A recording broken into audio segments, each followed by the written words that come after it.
What's up, guys? Welcome to Knockers on the Bottom. I'm your host, J Mill. J Mill, if you like. So let's get into it. Today, I'm gonna try to be your psychic, your palm reader, your swami, if you will, and get into some predictions about the Dallas Cowboys season. So my first prediction of the season. I feel like Dak Prescott, CD Lamb, the offense, the Dallas Cowboys in general, I feel like we'll be pretty close to the last 3 years. So the last 3 years, the Dallas Cowboys were 12-5. They had, if you want to go inside the numbers, the number one offense scoring wise, and they had pretty much a top 14 defense every year under Mike McCarthy. So my prediction, even though it's not that much of a big prediction, is that the Cowboys will be pretty much around the same. I don't think they'll be the number one offense. I don't think they'll be a number 14 defense. So let's see if I can get into some predictions that are dead on accurate. Okay, so the Cowboys will be number 4 in offense. So they'll still be a top 5 offense. The Cowboys will actually be number 2 in defense. Now, what does that mean? Does that mean the Cowboys will finally do something that they haven't done in 29 years? We'll get to that later.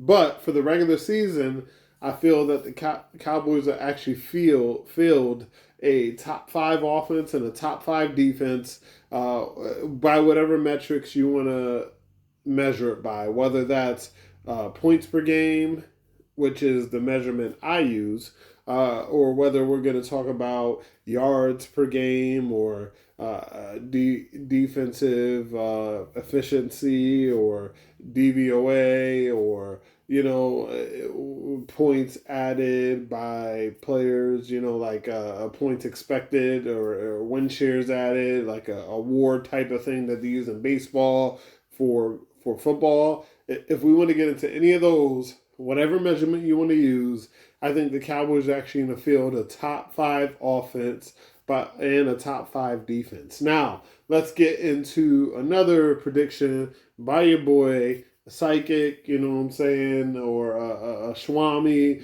or a yum. So let's go record. The Cowboys, I know I predicted this before the season started. I said the Cowboys would have a 9-8 record. And then I went through the best case scenario, Cowboys at 11-6.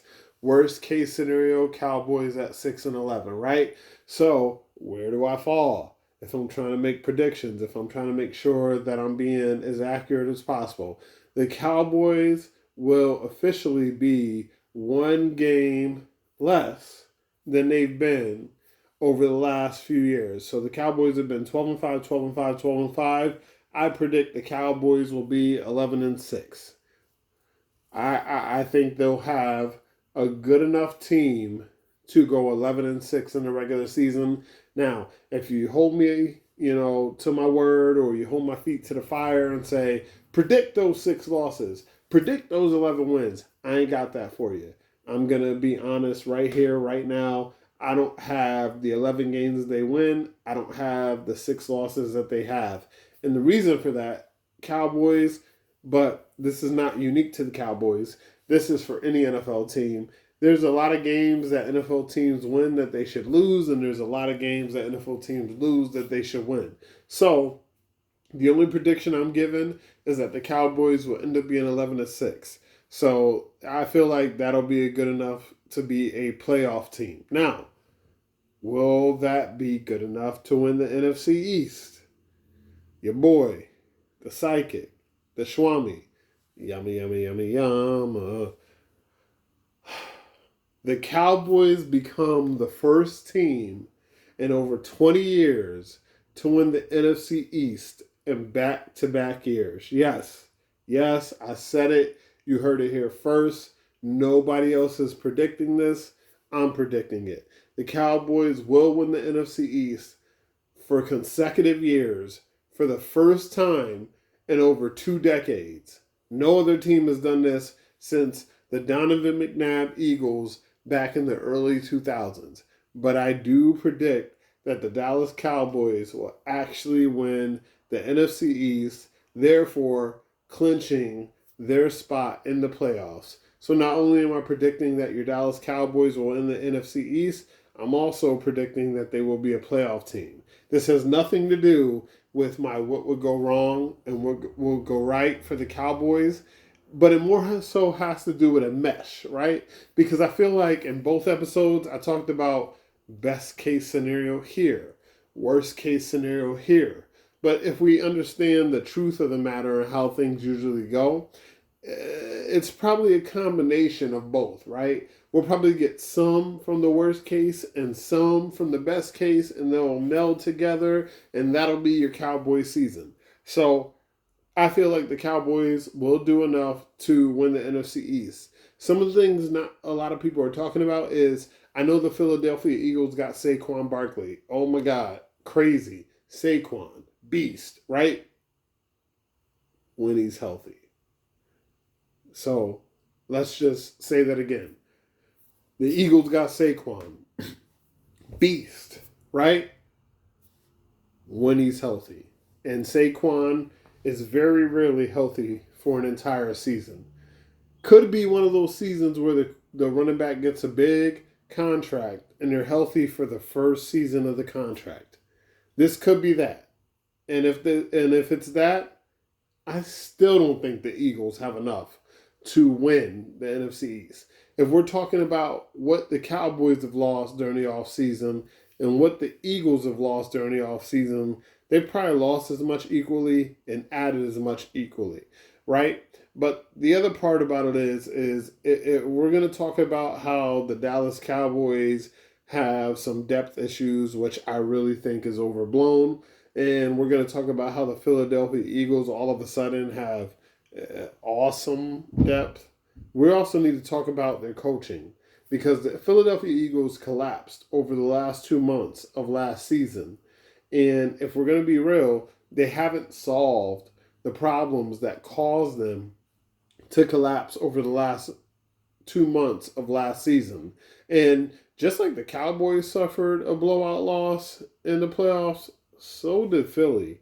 So, I mean, if we're trying to be down on the Cowboys and we're going to just ignore the Eagles, or hey, maybe some of the people aren't ignoring the Eagles. So we're being real. We're acknowledging what the Eagles are going through and their struggles. What are we going to say? Are we going to say the Giants are going to win the division?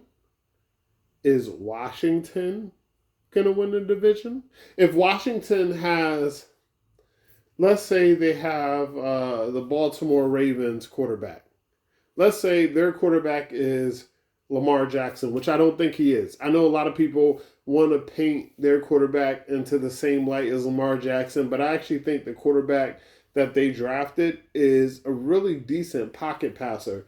And I actually also think Lamar Jackson is a really good passer. I think he's a great passer to the point that he's a good enough passer that people should give him more credit than they give him.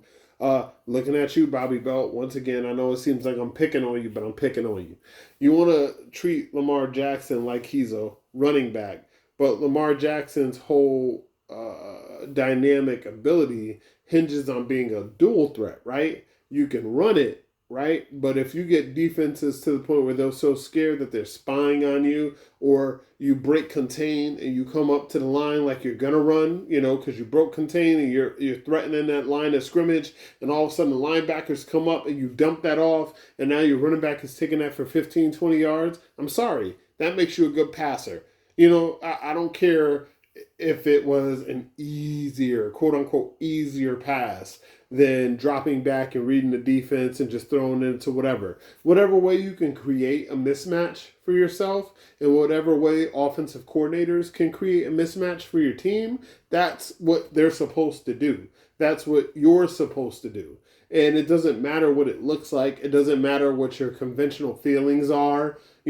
Just because Lamar Jackson doesn't drop back like Dak Prescott, or just because he doesn't drop back like Brock Purdy or Matthew Stafford and throw it 37 times a game from the pocket and then scrambles 4 to 6 times to make a broken play into a play doesn't mean he's not a good quarterback, right? That is rooted, let's be real, okay? I'm not trying to be controversial. That's rooted in racism. That's rooted in racism.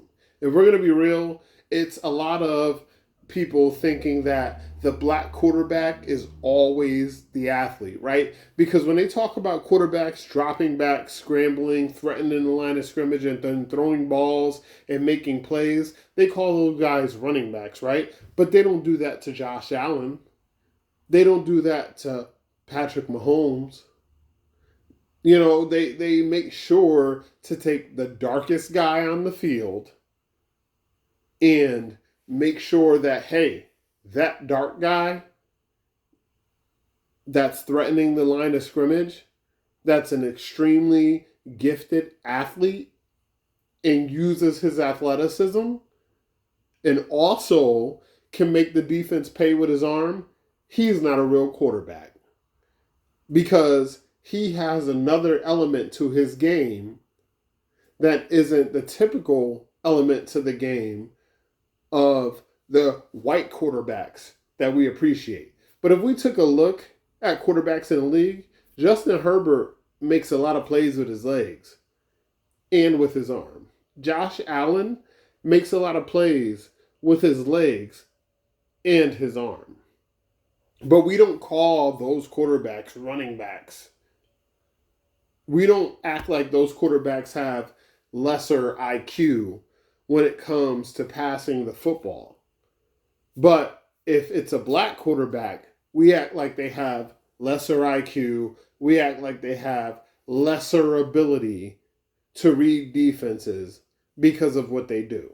So I feel like that's more rooted in racism.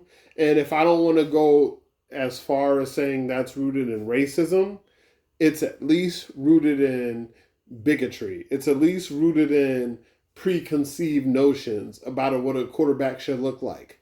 Honestly, in my opinion, most quarterbacks that are coming into the league today should have that sought after extra athleticism because defensive ends, defensive tackles, blitzes off the edge, exotic defenses are getting so complicated at this point that if your quarterback can't move, your offense is going to be stagnant. Your offense is not going to be able to move the ball. So your quarterback should have the ability to extend the play and then make the right read once he extends the play, which is what Lamar Jackson has, which is what Dak Prescott has. So let's take a little bit of a step back at giving these quarterbacks some sort of a penalty for not being the lead-footed Tom Brady or not being the heavy-footed Peyton Manning, right? Sometimes, hey, you know what? Peyton Manning's asset is that he can have a hot read and get the ball out quickly. Tom Brady's asset is that he gets the ball out as quickly as possible. But someone like Lamar Jackson,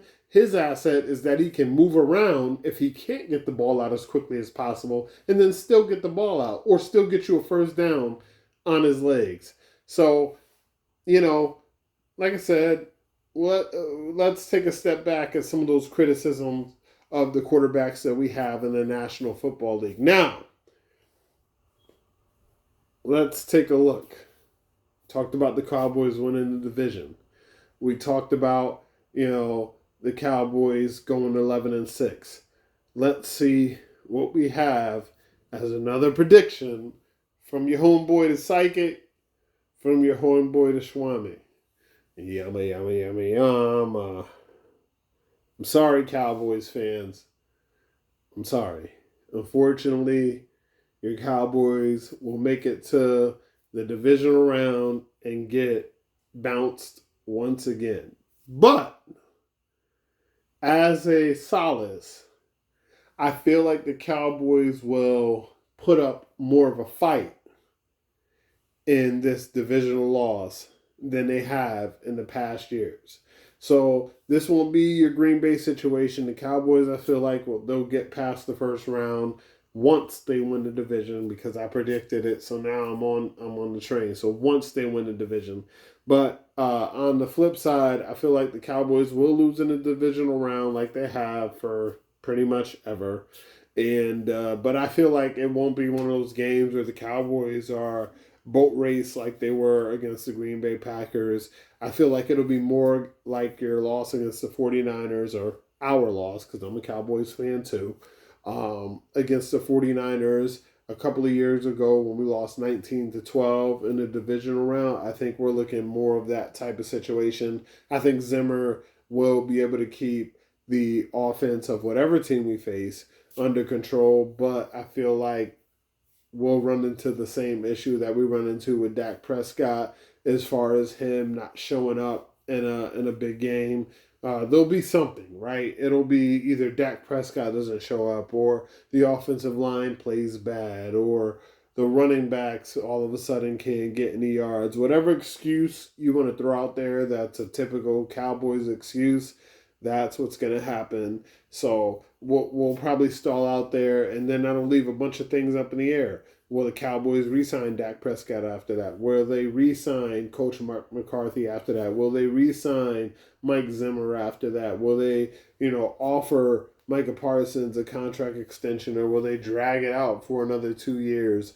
These are all questions that'll come up once the Cowboys either have a failure in the divisional round, as I predict. But those are my predictions for the Cowboys season. Make sure you note this so you can come back and give me shit if I'm wrong, what I'm saying, or give me the fist up, am I right, what I'm saying, or if some of you guys agree with me, let me know, what I'm saying. But thank you for tuning in.